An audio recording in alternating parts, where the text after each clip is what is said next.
تشيز كيك شوكولاتة دبي ومن دون جيلاتين، من أفخم وألذ أنواع التشيز كيك اللي ممكن تاكلوها، وكتير بسيط وسهل. أول إشي بمقلة على النار رح نحمص الكنافة. بنحط كنافة مكسر كتير صغير مع نص إصبع من الزبدة.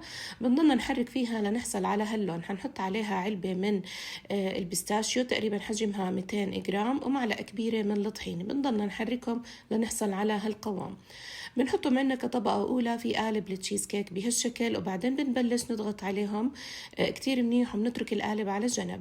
لطبقة التشيز بنحتاج ل 400 جرام من جبنة الماسكربوني، نص علبة من الحليب المكثف المحلى، كوب وربع من كريمة الخفق الباردة كتير.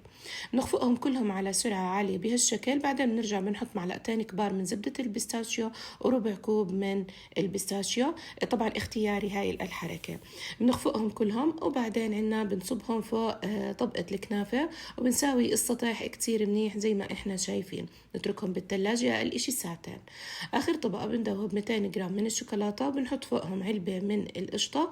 بنحركهم كتير منيح وبعدين بنصبهم كطبقة أخيرة فوق طبقة التشيز بهالشكل. بنزينها حسب الرغبة. هون أنا زينتها بشوية من زبدة البيستاشيو، وبعدين عندي بعد ما فتحت القالب طلع هيك شكلها، حطيت شوية عندي من الفستق المطحون وصحتين.